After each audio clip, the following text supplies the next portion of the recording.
بسم الله الرحمن الرحيم الحمد لله والصلاة والسلام على رسول الله وعلى آله وصحبه وله. السلام عليكم ورحمة الله وبركاته. Welcome to Usul al-Fiqh class. Inshallah, we'll continue the discussion of istihsan, which is a form of the speculative evidences of Sharia. And according to some scholars, as we said, it is a departure from the apparent qiyas to a hidden qiyas for a reason. That's mainly the definition of istihsan according to some scholars. So we already mentioned that istihsan is a form of ra'i that gives preference to the best of the various solutions that may exist for a particular problem. Some scholars said istihsan is a hunch or feeling that the scholar cannot express it in words, but he gives the ruling according to it. You know that this is the ruling. They ask you why. You say, I cannot give a proper explanation. I cannot say it in words. One of the things that are basis for istihsan is the ease. This is easier. That does not mean everything easier is the correct opinion, but ease is a foundation and pillar for istihsan. Allah subhanahu wa ta'ala several times mentioned that He doesn't want to cause us to have the burden by implementing the religion. So whatever gives us the ease, this is istihsan.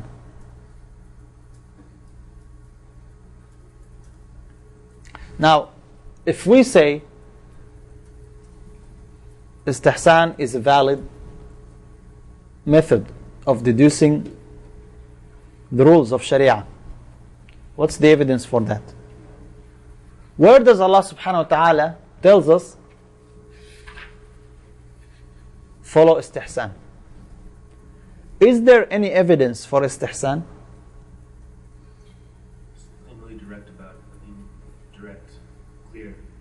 There is no direct. Do you have to follow the Quran? Do you have to follow the Sunnah of the Prophet ﷺ? Says who? Allah subhanahu wa ta'ala said that وَأَطِيعُوا اللَّهَ وَأَطِيعُوا الرَّسُولَ. We follow ijma'. There are many evidences, but what's the evidence that we follow istihsan? Qiyas, we know. Qiyas, there is evidence also. The Prophet ﷺ used it himself. What about istihsan? That you are leaving the qiyas for another evidence. Comes from the fitrah. What if the fitrah was flipped? People tell you it is the nature to drink alcohol. Yeah, you can tell. I mean, in your heart you know what's the correct thing. So you follow your heart, or you follow the religion of Allah subhanahu wa ta'ala? You follow the religion of Allah subhanahu wa ta'ala. Yeah. You know, in your heart you know that the...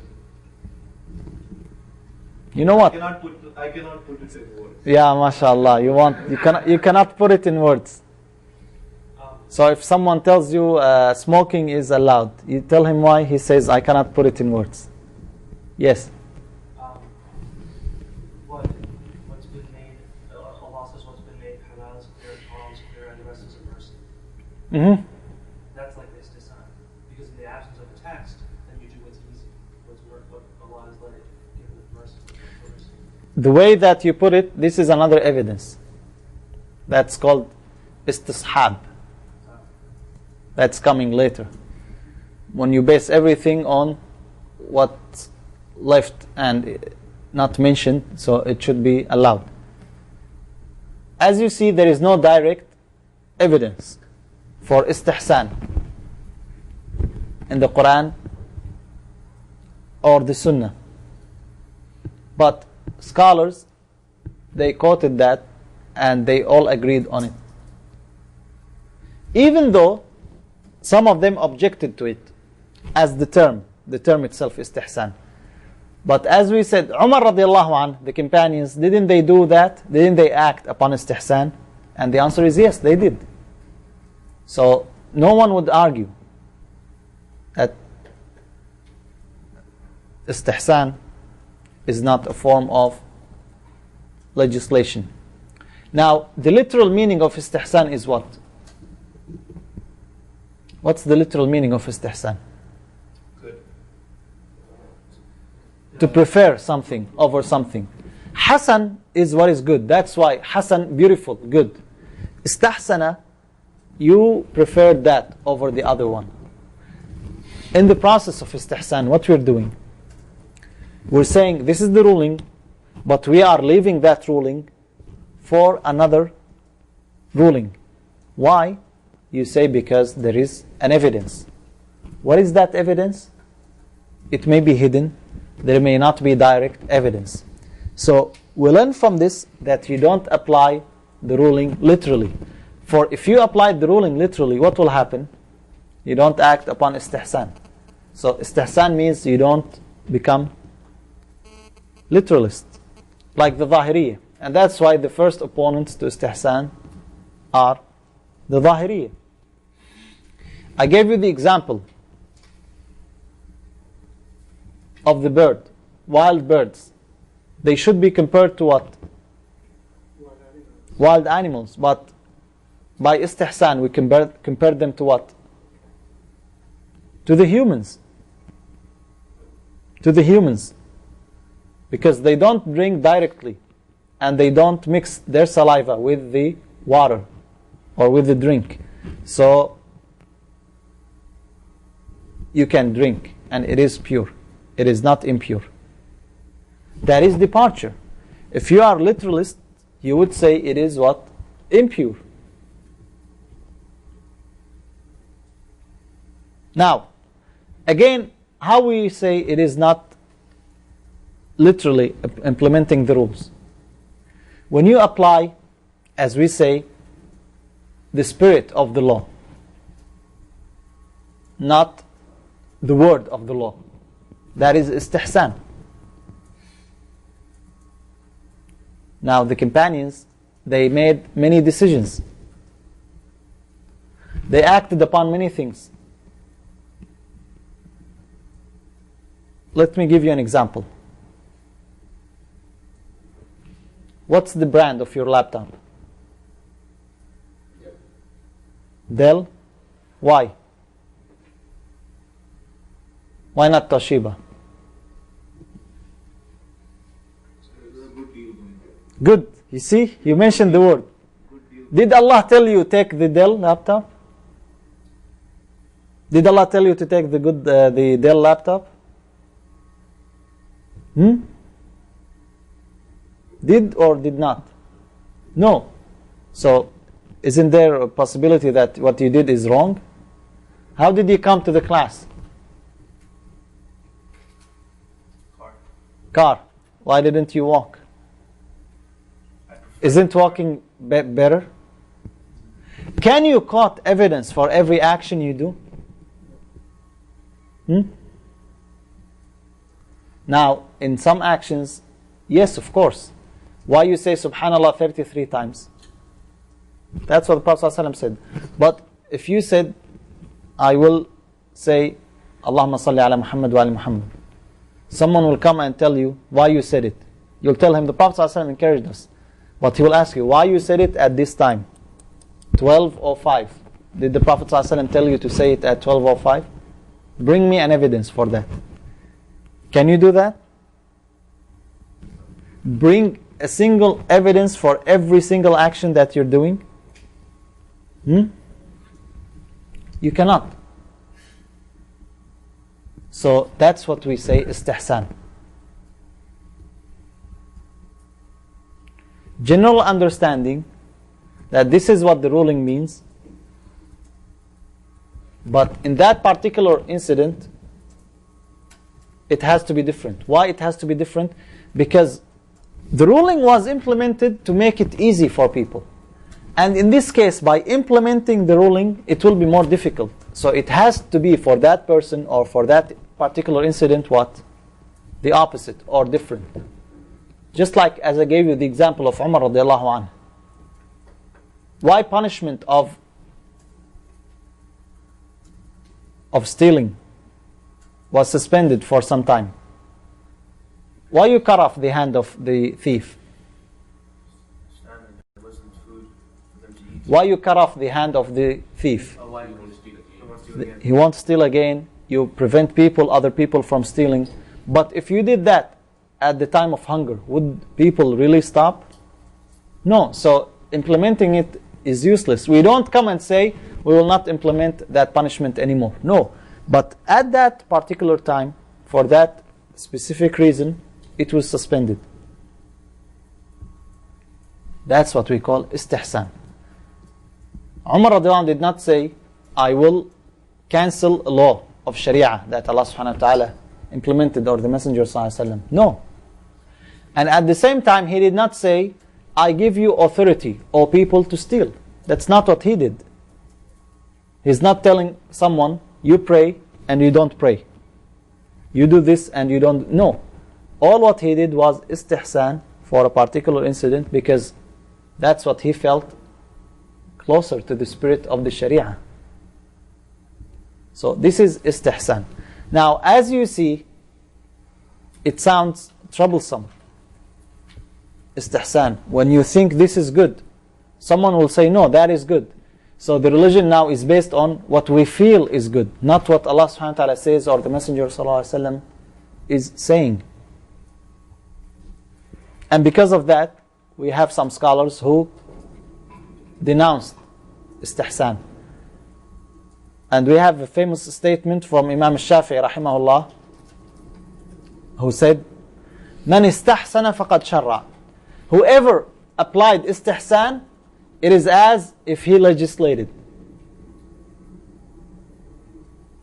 What does that mean? You never use istihsan. Because if you use istihsan, you are rivaling. As if you are a rival to Allah or the Messenger sallallahu alaihi wasallam. As if you're claiming you have the right to legislate. But if you look further, actually, you will find out that even Al-Shafi'i rahimahullah, he implemented istihsan. But they differed on the term, the name of it itself. Do they call it istihsan or they call it other words?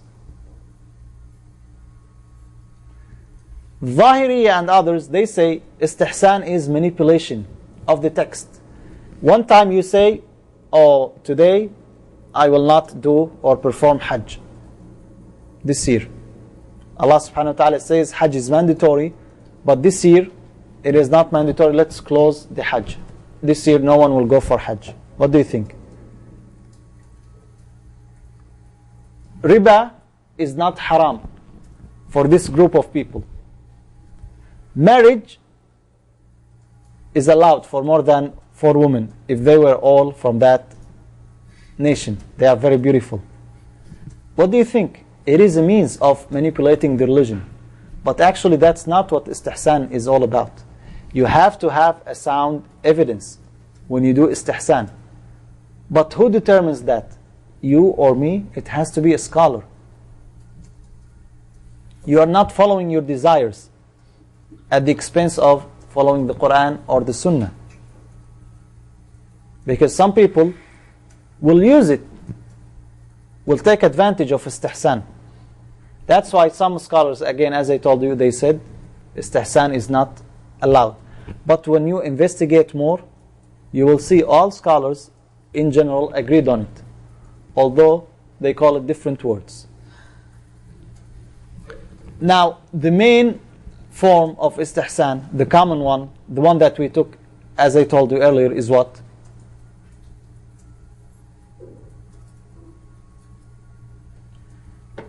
Leaving or departure from the apparent qiyas to a hidden qiyas. Okay, for a hidden cause. Now, if you implement the apparent qiyas, yes, there is a illah, but there is a hidden illah which is stronger. So you leave the apparent qiyas. That's the main and the common form. Now, we have another form. If it's a departure from the maxims of Sharia, Allah subhanahu wa ta'ala or the Prophet sallallahu alaihi wasallam says, riba is forbidden. And you say, riba is halal. Why? You want to purchase a house, and the only way to purchase a house is through riba. So you allow it, so people won't say you committed something haram. Is this permissible? This is haram. This is haram. Again, this form, it is manipulation of the religion. What if it was departure from the maxims of Sharia due to an evidence in the Quran or the Sunnah or Ijma'? In that case, all scholars accepted it. And again, they named it different names. For instance, I'll give you an example. What is the ruling on the woman who was widowed and she was pregnant? How much should she wait?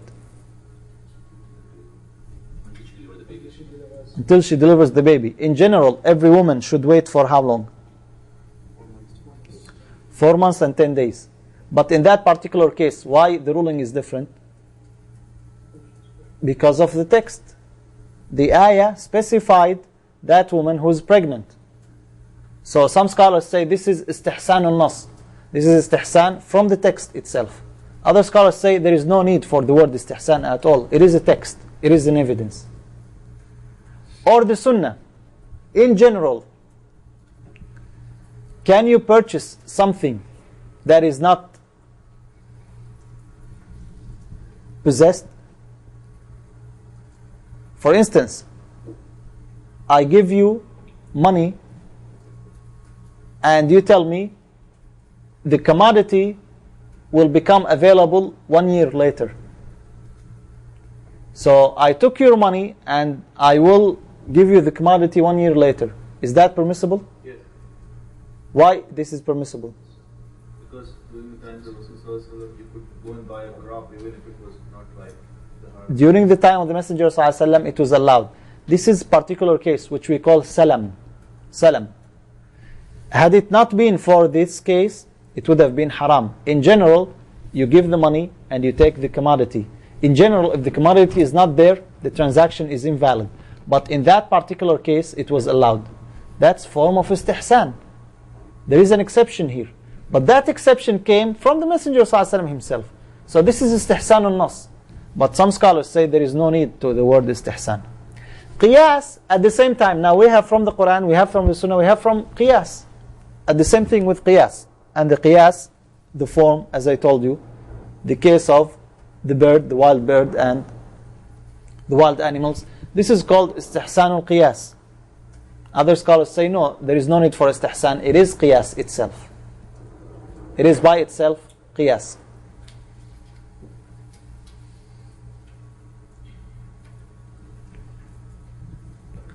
What about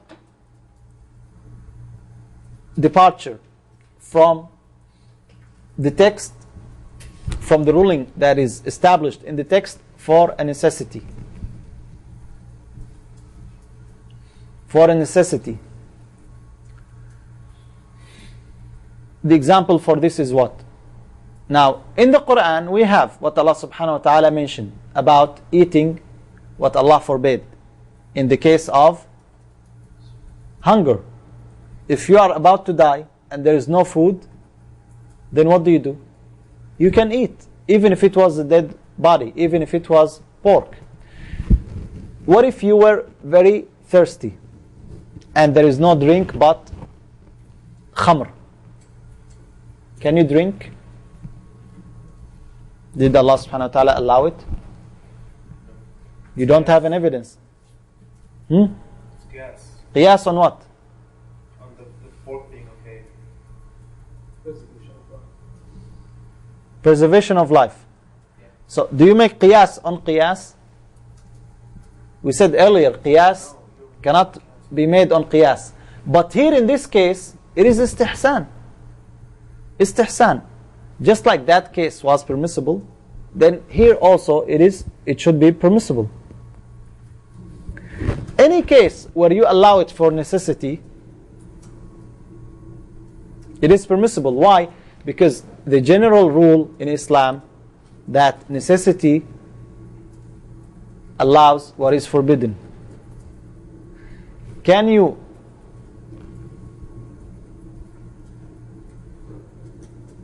urinate in the masjid? Can you? You cannot. What if you were to be in the masjid and all doors are locked, you cannot get out, and you want to relieve yourself? What do? You kept patient, you are trying yourself and you could not. What do? What do?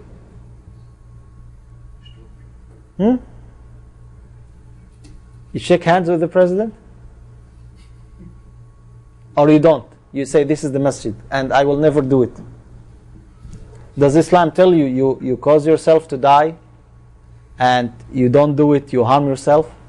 This is a case of necessity. You apply istihsan.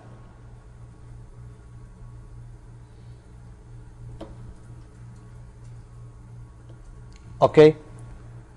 Now, is istihsan, after all, is it a valid evidence or not? It is a valid evidence. Well, if it's derived from a proper evidence, then definitely yes. What do you mean by proper evidence?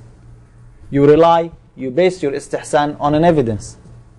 Because istihsan itself is leaving an evidence. But you are leaving an evidence not for your whims and desires. You are leaving an evidence for another evidence. So if that's the case, then yes, it is allowed. If the evidence of istihsan was ijma', then what? The ruling of that istihsan is the ijma'.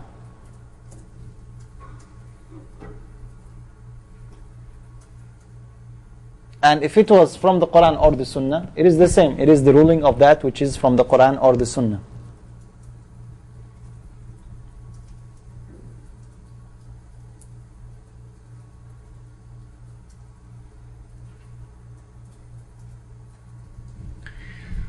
One issue which is left is takhsis, specification and istihsan. Some scholars considered istihsan as an exception. They say just like we have a general ruling, ijma', am, we have the am, and we have the khas. We have a general ruling, am, so istihsan is takhsis. In all these cases that are mentioned, the ruling is still the same, but for that particular incident, the ruling is different. So istihsan is specifying the am. That's true, but that's again, it is only one form of istihsan. It is not every istihsan, because sometimes istihsan could be for all the people, not for some people, or for all the times later on, not only for one time. I want to read from the book to clarify the issues.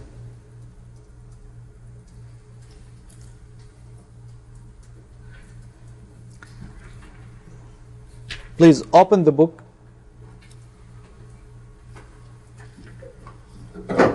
on page 342. 342. Turn the mic on.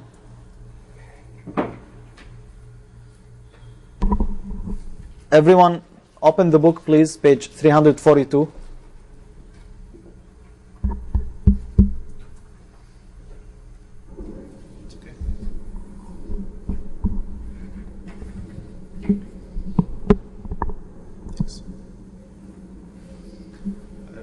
The Maliki jurist?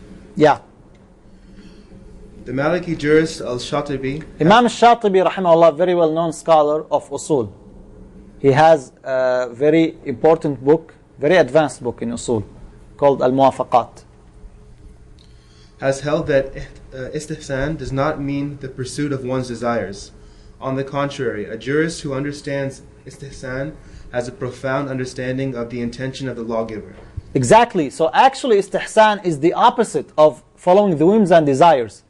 Actually you are applying the opposite of this apparent ruling, which be considered by many people as abandoning the law of Allah subhanahu wa ta'ala, yet you are doing this while your intent is to please Allah subhanahu wa ta'ala. You are doing this believing that this is what Allah means, although there is no word explicit for it.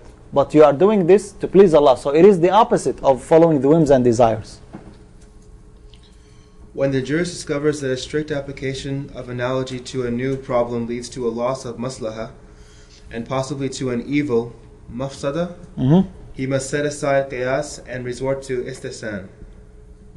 While discussing the controversy over istihsan, another observer, Sheikh al-Qudari, writes that anyone who is familiar with the works of the ulama of jurisprudence would agree that Abu Hanifa and his disciples are not alone in their reliance on istihsan. Because that's what is common amongst people, that only the Hanafis apply istihsan. They are the first ones and they apply istihsan widely, but if it was against the Quran and the Sunnah, we don't take it. Other scholars call it different names, so they are not the only ones. All jurists have resorted to istihsan in one form or another, and a reader of the various juristic schools of thought is bound to come across opinions that are founded on it. The view finds further support from Yusuf Musa, who has tersely observed that juristic differences over istihsan essentially amount to no more than arguments over words. For the fuqaha of every major school have invariably resorted to istihsan in one form or another. If this is accepted, then one naturally wonders as to the causes that might explain the controversy in question. What's the causes? It is only different terms, that's all. They call it this and they call it that.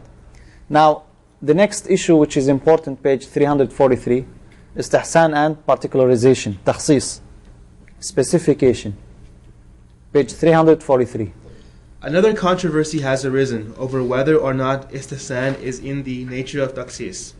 There are two aspects to this discussion, one of which addresses the question of whether istihsan is tantamount to specifying a general rule, hukm, of sharia or a ruling of qiyas in connection with a certain issue, and the other is an extension of the same point, but this time in reference to specifying the effective cause, illah, and through it the hukm rather than specifying the hukm directly without a particular reference to the illah. So is it an extension to the ruling when the illah is specified, or it is a particularization, a form of qiyas? The Malikis have described istihsan as acting on particular benefit, maslaha juz'iyya, via a general principle by way of making an exceptional concession. This process resembles that of takhsis al-umum, or specifying a general text in order to uphold the spirit and purpose of that text. By resorting to istihsan, in other words, we are basically concerned with a better understanding of a general principle of Sharia and its proper implementation with reference to... So that briefs all the entire chapter of istihsan. We are seeking better understanding of the law, of the rule, of the evidence that we have. We're not seeking loopholes, as people say in the laws nowadays. We're not seeking excuses. We are looking for better understanding, for easier implementation. That's all what istihsan is all about. Both Imams Abu Hanifa and Malik saw istihsan as the case where the application of qiyas in a particular instance departed from its own effective cause. While both Imams saw istihsan as a form of takhsis, the main difference between their respective approaches may be said to be that Imam Malik took a broader view of both takhsis and istihsan by opening up their scope to the requirements of maslahah and specified a general text by reference to maslahah. Imam Abu Hanifa would, on the other hand, do so if this was upheld by a companion. The Hanbali scholar Ibn Taymiyyah saw istihsan as a kind of particularization of illah, where the cause of the original hukm, which is being abandoned, is present, but the hukm of that illah is absent due to an obstacle. Okay, what does that mean? We have a hukm which is based on this illah. For instance, everyone who drinks alcohol is lashed. Someone drank alcohol and we don't lash him. Why? The reason here is an excuse, necessity. So the punishment is not implemented for that reason. Okay? It's different expressions. According to Ibn Taymiyyah, when the illah is rational and when the mujtahid can understand it, then it may be either completely rejected or modified. See, when Allah subhanahu wa ta'ala tells you that the reason for forbidding this action is this, you know now why Allah subhanahu wa ta'ala forbade that, for that reason. When you see someone doing that action but for a different reason, now again remember, what's the condition? The illah is what? Rationalized. Again, it is not manipulation of sharia, you do whatever you want. But when you see the need for istihsan, you can do it. That's what he's saying here. Or modified so as to accommodate certain new cases which can be distinguished from the original case. It is in this way that Ibn Taymiyyah considered istihsan to be in the nature of takhsis al-illah. So it is not particularization to the general rule, it is particularization to the effective cause. Either through the modification of the illah or through its total nullification. The opponents of istihsan have, on the other hand, asserted that istihsan violates one of the basic norms of rationality and law by isolating the illah from its hukm, or when it makes an exception to the ruling, the hukm, of a case despite the presence of its effective cause illah. Stated simply, takhsis al-illah means the existence of a cause and the absence or suspension of its relevant ruling due to an obstacle. The Hanafis have disagreed and replied that istihsan is not in the nature of takhsis al-illah. Istihsan is a kind of qiyas. When we apply istihsan, the rule of law is established if the cause of that rule exists. In the event that the cause does not exist, the rule too does not exist. Sadr al-Sharia, one of the scholars, has categorically stated that istihsan is not in the nature of takhsis al-illah. Well, you know what, I don't want you to go through all these minor details because it's not really more helpful, but just understand the point behind istihsan, that when you have an evidence, you have a rule, and you resort to another opinion of that rule based on another evidence, that's what all istihsan is all about. Seeking these to implement the spirit of the sharia, that's what is istihsan, and it is implemented in one way or another. But there is a fine line between istihsan and following the whims and desires. Again, istihsan does not mean forbidding what Allah subhanahu wa ta'ala allowed or allowing what Allah subhanahu wa ta'ala forbade. It doesn't mean that. It means that you are attempting better understanding, easier implementation with the frames of the sharia. That's what is istihsan. And we will stop here inshallah. هذا وصلى الله وسلم على محمد وصحبه أجمعين.